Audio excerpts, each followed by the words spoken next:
Sehat ya. Assalamualaikum warahmatullahi wabarakatuh. Hai Sobat Mahasiswa, bersama saya Mariana Safitri. Satu semester ini saya akan mengajar mata kuliah Manajemen Data dan Informasi. Kita mulai dari pertemuan 1, yaitu tentang pengantar data dan informasi. Saya yakin teman-teman semua mungkin pernah mendengar apa itu data dan apa itu informasi. Baik, kita lebih dalam lagi bahas terkait data dan informasi ya. Untuk di pertemuan 1 ini ada 3 pokok bahasan ya. Mulai dari data, informasi, dan pengetahuan. Kalau kita lihat di sini ada hierarkinya, mulai dari lapisan terbawah ya, bagian low-nya ada data, kemudian di bagian middle-nya ada information, dan di bagian top-nya ada knowledge ya. Kita akan bahas satu persatu apa itu data, informasi, serta pengetahuan. Yang pertama, kita akan bahas tentang data terkait dengan pengertian serta jenis datanya ya. Untuk pengertian data sendiri ya, di sini teman-teman mungkin pernah mendengar kalau data itu berupa angka gitu ya, kemudian teks, kemudian citra, suara, atau bentuk lain yang dapat direpresentasikan secara digital. Itu pengertian dari data. Tentunya data ini dapat digunakan untuk berbagai tujuan, seperti menganalisis tren, kemudian juga bagaimana menentukan pola, atau memprediksi kemungkinan terjadi suatu kejadian di masa yang akan datang. Ya, ada kita mengenal istilah forecasting atau peramalan. Nah, selain itu, untuk data sendiri, ada juga yang mengatakan bahwa di Tirauf tahun 99, fakta dan angka yang menyampaikan sesuatu yang spesifik, ya, tetapi tidak terorganisir dengan cara apapun dan yang tidak memberikan informasi lebih lanjut mengenai pola, konteks, ataupun yang lainnya. Ya. Kemudian data, kalau menurut KBBI, ya Kamus Besar ini, data sendiri bisa dikatakan sebagai keterangan yang benar ataupun nyata ataupun bahan nyata yang dapat dijadikan dasar kajian, baik itu analisis atau kesimpulan, serta juga dapat diproses oleh komputer. Contohnya representasi digital dari sebuah teks, kemudian angka, gambar, grafis, ataupun suara. Ya. Itu berbagai pengertian dari data. Selanjutnya kita bahas terkait dengan jenis data. Ya. Jenis data sendiri di sini dikelompokkan atau dikategorikan menjadi ada kategorikal, kemudian ada juga numerik. Ya. Untuk yang kategorikal, ini merupakan data yang dapat dibagi menjadi beberapa kategori ya. Jadi clue-nya adalah kategori ya. Kategorikal itu berarti dibagi menjadi beberapa kategori. Contohnya di sini misalkan jenis kelamin, laki-laki atau perempuan. Status pernikahan yaitu lajang, menikah, bercerai ya. Kemudian warna mata, misalkan ada coklat, biru, hijau atau yang lainnya. Jenis hewan, misalkan ada anjing, kucing, kemudian merek mobil, misalkan bukan promosi ya, tidak di endorse, ya misalkan Toyota, Honda, atau yang lainnya. Kemudian juga ada jenis film, bisa action, komedi, drama, romantis, kemudian yang lainnya. Kemudian ada juga misalkan tim olahraga favorit, ya, misalkan banyak lah ya tim olahraga favorit, misalkan Boston Red Sox atau Golden State Warrior atau yang lainnya ya. Nah ini kategorikal sendiri, ini dibagi lagi nih ya. Jenis data kategorikal dibagi lagi menjadi 2, ada original, ada non-nominal. Untuk original di sini punya urutan atau peringkat alami. Sebagai contoh, kecil, sedang, ataupun besar. Sedangkan untuk nominal, ini tidak memiliki urutan yang melekat ya atau tidak diberi peringkat. Kalau tadi kan ordinal dari mulai kecil, sedang, besar gitu kan, ada tingkatannya. Nah, kalau nominal ini tidak. Sebagai contoh, warna misalkan merah, biru gitu kan, itu tidak ada tingkatan. Ini untuk kategorikal ya, dari ordinal dan nominal. Selanjutnya untuk numerik ya. Numerik ini merupakan data yang diukur dalam skala numerik ya, di mana ada dua jenis yaitu continue ya, dan yang kedua ada discrete. Ya. Kalau continue, yang termasuk dalam continue itu apa ya? Yaitu dapat mengambil nilai apapun dalam rentang tertentu. Misalkan contohnya adalah tinggi, berat, suhu, misalkan tingginya 55 inci ya, misalkan 60 inci, kalau berat berarti misalkan 150 pon atau kilo gitu ya. Suhu misalkan 36 derajat Celcius atau Fahrenheit gitu ya. Nah, itu untuk yang continue. Sedangkan untuk jenis numerik yang kategori discrete, ini hanya dapat mengambil nilai tertentu dalam rentang tertentu. Ya. Sebagai contoh, jumlah saudara kandung, ada 1, 2, ataupun dan seterusnya gitu ya. Jumlah siswa dalam satu kelas, misalkan ada 20 orang, 50 orang gitu. Selanjutnya misalkan jumlah item dalam keranjang belanja, ya 1, 2, 3 atau yang lainnya ya. Ini jenis data. Oke. Selanjutnya kita masuk ke pembahasan kedua dari pertemuan 1, yaitu tentang informasi. Nah, yang pertama yaitu pengertian informasi, yaitu data yang telah diproses dan diorganisir sedemikian rupa sehingga dapat memberikan makna dan menjadi berguna bagi si penerima. Jadi kalau datanya sudah diolah ya, sudah diproses, itu akan menjadi sebuah informasi ya. Informasi sendiri ya dapat berupa fakta, opini yang tentunya bersifat objektif ataupun subjektif ya. Sedangkan menurut KBBI, informasi bisa dikatakan sebagai keseluruhan makna yang menunjang amanat yang terlihat dalam bagian-bagian amanat itu. Ya. Selanjutnya, Selanjutnya yang kedua jenis informasi. Ya, kita bahas satu-satu.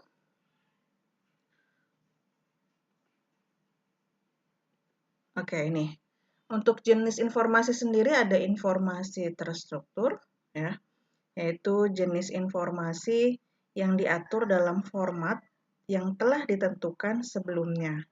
Ya, contohnya adalah bentuknya seperti tabel atau database. Ya, tentunya ini lebih mudah untuk diproses dan dianalisis. Sedangkan informasi tidak terstruktur, yaitu jenis informasi yang dalam format yang telah ditentukan sebelumnya dan mungkin saja lebih sulit ya untuk diproses dan dianalisis. Sebagai contoh, dokumen yang berupa teks ataupun gambar ataupun file berupa audio ya. Selanjutnya informasi kualitatif, di mana untuk informasi jenis ini sifatnya deskriptif dan subjektif ya. Biasanya digunakan untuk memahami sikap, kemudian juga pendapat, serta perilaku orang. Contohnya wawancara, kemudian diskusi, kelompok fokus, serta survei. Ini masuk ke dalam informasi kualitatif. Bagaimana dengan informasi kuantitatif? Ya, ini sifatnya numerik dan objektif. Ya, biasanya digunakan untuk mengukur dan menganalisa tren ataupun pola. Sebagai contoh, statistik, kumpulan data, kemudian juga pengukuran. Ya, ini masuk dalam kuantitatif. Kemudian jenis informasi yang berikutnya yaitu informasi yang dapat diverifikasi. Jenis informasi ini dapat divalidasi atau dibuktikan benar atau akurat ya melalui sarana yang objektif. Sebagai contoh, bukti atau dokumentasi. Selanjutnya, yang terakhir dari jenis informasi yaitu informasi yang tidak dapat diverifikasi, yaitu tidak dapat dibuktikan kebenaran atau keakuratannya dan mungkin didasarkan pada opini ataupun spekulasi ya. Oke, ini jenis-jenis informasi. Selanjutnya, bagaimana hubungan antara data dengan informasi? Ya, ketika data diubah menjadi informasi, tentu ada langkah-langkah yang dibutuhkan atau diperlukan. Yang pertama yaitu pengumpulan atau rekaman. Ini penelitian, kemudian pernyataan yang masih berupa data atau fakta. Karena informasi atau faktanya masih tetap ada, maka tidak disebut data. Kemudian yang kedua adalah pilihan atau kontrol. Yakni melihat bahwa informasi atau fakta yang dikumpulkan diambil dari lapangan atau diciptakan begitu saja. Setelah itu informasi tersebut benar, kemudian diproses sebagai informasi. Ya. Jadi tahapannya setelah pengumpulan, lalu dipilih. Ya. Yang ketiga, setelah dipilih diapakan? Dikelompokkan atau diklasifikasikan, yaitu pengelompokan data yang terkumpul menurut pertanyaan yang memerlukan informasi. Setelah dikelompokkan, disusun, ya, adanya penyusunan, penempatan elemen data pada koleksi atau kumpulan tertentu sesuai dengan kebutuhan penggunanya. Selanjutnya, setelah disusun, lalu dirangkum, ya, atau diringkas, yaitu data yang dikumpulkan dibagi menjadi laporan-laporan yang dapat diringkas, kemudian disusun untuk pengelompokan, dengan kata lain meringkas informasi yang dikumpulkan dalam bentuk matematika atau bilangan. Tahapan keenam, ya, setelah rangkuman adalah proses perhitungan, yaitu menetapkan nilai pada 5 buah informasi, ya. Tujuannya untuk membuat perhitungan dengan menghitung data yang diterima atau secara aritmatika menggunakan data tersebut. Tahap ketujuh yaitu penyimpanan, ya, di mana menempatkan informasi pada perangkat penyimpanan, baik bentuknya daftar kelas, mikrofilm, ataupun laporan yang dapat disimpan sebaik mungkin dan ditinjau serta diambil kembali jika suatu saat diperlukan. Ya. Tahap berikutnya ada setelah penyimpanan mencari, yaitu mengambil informasi dari arsip.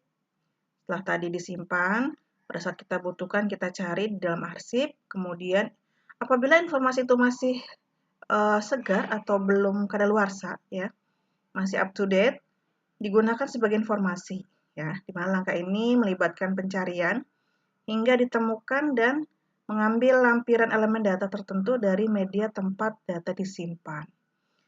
Selanjutnya ada reproduksi, yaitu pembuatan kembali informasi yang ada dengan cara memperbanyaknya.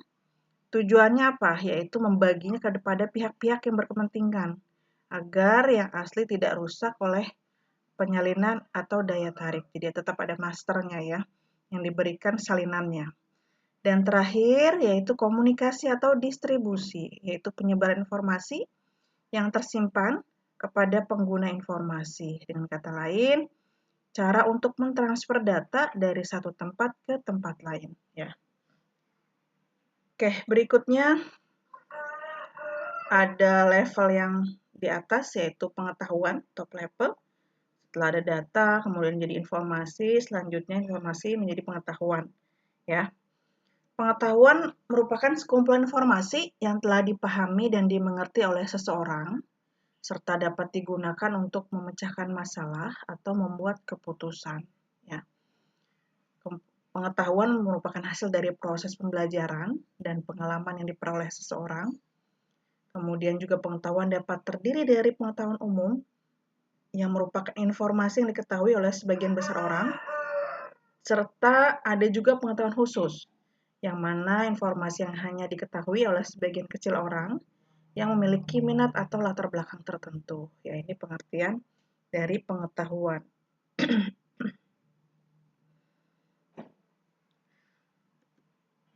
Nah, selanjutnya ada yang namanya manajemen, ya, yaitu proses perencanaan, pengorganisasian, pengelolaan, kemudian memimpin dan mengendalikan sumber daya organisasi untuk mencapai tujuan dan sasarannya, di mana manajemen ini melibatkan penetapan tujuan dan sasaran strategis, mengembangkan rencana untuk mencapai tujuan tersebut, dan kemudian menerapkan dan memantau rencana tersebut untuk memastikan bahwa rencana tersebut berada di jalur yang benar. Ya, ini manajemen. Selanjutnya ada yang namanya ILM, ya. Mungkin teman-teman pernah dengar juga, ya. ILM itu apa? Information Lifecycle Management. Ya, di sini untuk ILM yaitu upaya untuk mengawasi. Apa yang diawasi yaitu data mulai dari pembuatan sampai penghapusan untuk mengoptimalkan manfaat data. Untuk apa lagi tujuannya? Menurunkan biaya, kemudian juga meminimalkan resiko hukum dan kepatuhan, ya, yang mungkin timbul melalui data tersebut. ILM sendiri terdiri dari strategi, kemudian proses, kemudian juga teknologi yang akan digunakan ya untuk mengelola sebuah informasi secara efektif tentunya, kemudian juga kapan menggabungkannya ya. Hal yang mendorong peningkatan kontrol atas informasi bagi perusahaan di mana untuk mengoptimalkan penyimpanan dan strategi sehingga dapat meningkatkan dan tentunya keamanan data ya, terkait dengan keamanan data. Untuk perusahaan biasanya memiliki volume data yang cukup besar ya, dalam sebuah perusahaan biasanya datanya cukup besar. Nah, dengan adanya penerapan dari ILM ini dapat membantu perusahaan untuk mencegah biaya penyimpanan yang tidak terkendali. Kemudian juga bisa mengontrol pertumbuhan data dan mendukung kinerja yang lebih baik. Ada beberapa keuntungan ya bagi sebuah perusahaan dengan menerapkan ILM. Yang pertama, meminimalisir risiko ya. Dengan adanya pengurangan volume informasi yang tentunya tidak diperlukan atau yang sudah kadaluarsa, dapat membuat informasi lebih mudah dikelola dan ditemukan, mengurangi resiko yang tidak menguntungkan, kemudian juga dalam pencarian informasi dengan menggunakan ASI dapat mengurangi kemungkinan missing critical information, kemudian juga menghemat biaya dengan adanya penerapan ILM dapat mengurangi biaya untuk discovery ya. Kemudian untuk penyimpanan, biaya yang legal. Selain itu ada apa lagi keuntungannya? Yaitu dapat meningkatkan peluang untuk menemukan informasi yang secara tepat waktu, mengurangi cakupan keseluruhan pencarian dengan mengurangi sampah digital. Ada apa lagi nih untuk keuntungan bagi perusahaan menerapkan ILM? Yaitu meningkatkan layanan dengan adanya pengarsipan, e-discovery, kemudian record management, tentunya memungkinkan mengurangi gangguan dari IT dan hukum, sehingga IT, hukum, dan bisnis dapat fokus pada pelanggan dan menjalankan strategi bisnis. Dan keuntungan lainnya yaitu tata kelola yang lebih efektif. Dengan adanya penerapan ILM, dapat memberikan bonus kepada perusahaan dari peningkatan pengelolaan informasi dengan ketelitian dan kendali manajemen dari seluruh bisnis ya. Ini adalah beberapa keuntungan dari sebuah perusahaan dengan menggunakan information lifecycle management ya. Baik, mungkin sampai di sini materi pertemuan 1 ya. Mudah-mudahan sedikit bisa menjadi pemahaman teman-teman semua ya. Bagaimana sebuah informasi, sebuah data bisa menjadi sebuah informasi dan akhirnya menjadi sebuah pengetahuan ya. Jika ada hal yang ingin ditanyakan, teman-teman bisa berdiskusi di ruang diskusi yang telah disediakan di halaman e-learning ya. Kurang lebihnya mohon maaf. Saya akhiri. Wassalamualaikum warahmatullahi wabarakatuh.